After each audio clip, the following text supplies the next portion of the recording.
Oh, good morning. It is time to talk about First John chapter 4 verse 18. First John chapter 4 verse 18. We're still in this kind of series where we're talking about fear. What is it, fear? What does fear do? What's the most dangerous thing in the world? Is it fear? Is fear the absolute most dangerous thing known to man? I kind of am arguing that maybe it is. Maybe fear is what drives us to kill, what drives us to fight, what drives us to lie, what drives us to steal, what drives us. All of these things are driven by our fear. Our fear does horrible things to us. Today I want us to look at 1 John 4:18. So let's look at it. There is no fear in love, but perfect love casts out fear, because fear involves punishment, and the one who fears is not perfected in love. I just want to go through these words and talk about what they mean so that we kind of understand what 1 John 4:18 is saying. So here we go. The fear is this phobos word. It just means dread, fear, terror. I don't know why they have this second reference, reverence for one's husband. I'm not sure what that why that's in there. There's a few spots in here that there's respectful and reverence, and I don't know. I didn't look up those places where it's translated as respect or reverence, but I'm curious as to what this reverence for one's husband is. Maybe we'll get into that another day. But there is no dread, there's no terror in love. There's no dread, there's no terror in love. But perfect love, agape, brotherly love, affection, goodwill, love, benevolence, love feasts. There is no terror in brotherly love and affection. Okay? So let's go on. There's no terror or fear in brotherly love and affection, but perfect love. What does the word perfect mean? Well, here it means brought to its end, finished, wanting nothing necessary to completeness, perfect. That was just perfect. I think when we read the word perfect, we're misgetting this. We're not understanding what it means. In reality, instead of saying there is no terror in love, but instead of using that next word perfect, let's say this: there's no terror in love, but mature love, growing love. Growing agape love casts out fear. Cast out fear. This word teleos comes from the root word telos, and the telos means in termination, end, complete, full, finished, done. So you can see how this perfect word really means, it means finished, it means complete, it means mature. So perfect or mature love, what? It casts out fear. When I saw this word, I thought, oh, that's interesting. It reminds me of in Mark chapter 4, where it's talking about in the parable of the sowers. I remember coming across this word because the word means to throw out indiscriminately. So when you and I are sowing seed, when we're telling people this is indiscriminate, we're just throwing it out indiscriminately. That's what we're supposed to be doing. You say, Josh, why is that important to you? Well, because that's what I'm doing. I'm just taking this seed of my thoughts about fear, my thoughts about love, my thoughts about all these other passages, and I'm just throwing it out indiscriminately on YouTube, and allowing anybody to pick up the seed, or to plant the seed, or water the seed, or grow the seed, or whatever. It's just indiscriminate. That's how we're supposed to evangelize. That's what we're supposed to do with fear. Is just not give a rip. I don't give a flying flip where it goes. I'm gone. Fear is gone. It's out of my life. I'm going to figure out any way I can to throw it or to let it go without caring where it falls. I'm going to scatter it. I'm going to get rid of it. It's gone. I'm going to get rid of my fear. Cast out. That ballo, I should have highlighted that word, cast out. Now let's get to this word punishment, because fear involves punishment.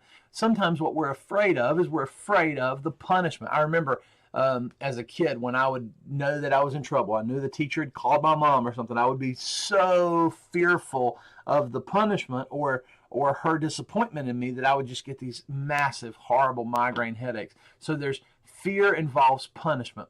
And the one who fears is not made complete, not fully grown up, not mature in love. So if you're spending your life in fear of judgment or hell or eternity, and you say, Josh, whoa, why are you bringing judgment and hell? Well, because it's involving punishment. And the verse prior to 1 John 4:18, or a few verses prior, Let me grab a Bible here and turn to 1 John. I pick up the Bible so rarely. Here I am going to struggle to find 1 John. Sorry.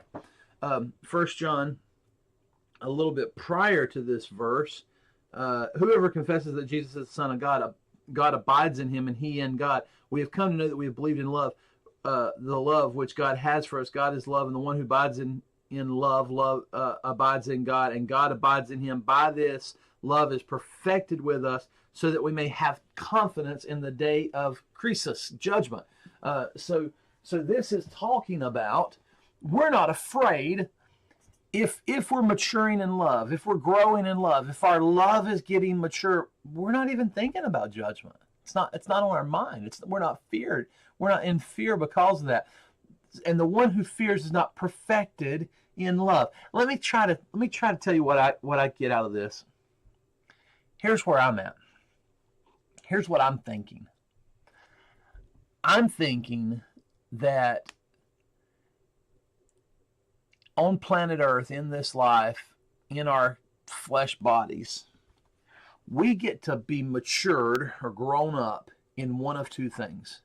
We get to grow up in love.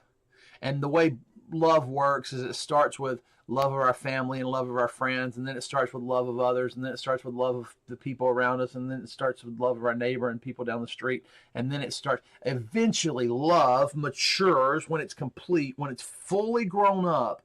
Love is this indiscriminate love of everyone.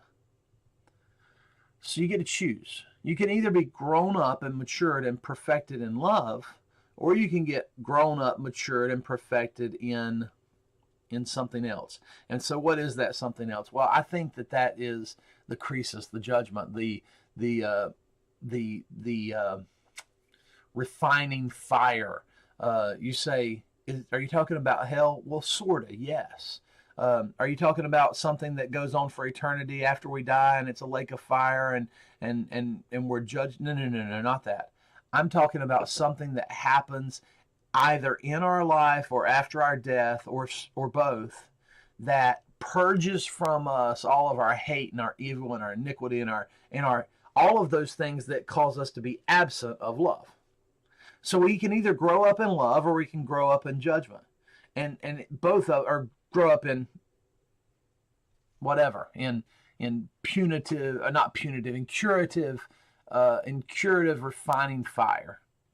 Okay, so how do you know if you're, let's go back to this passage. How do you know if you're perfected in love?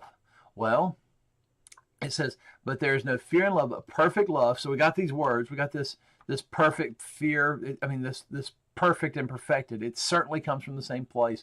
It's talking about the culmination of your growth in love. Okay, then how do I know if I'm maturing in love? How do I know if I'm growing in love? You just go back a few verses. Where do you go to? 1 John chapter 4, verse 12. It says, no one has seen God at any time. No one has seen God at any time. Okay? If we love one another, God abides in us. Okay, so we start loving one another, God abides in us. And his love is perfected in us. This is it. It's pretty simple. How do you know if you're growing and maturing in love? Simple. Are you starting to love people more? Are you loving people more? Are you loving everyone more? Are you loving indiscriminately? Are you loving everyone out there in a more and more mature, healthy way?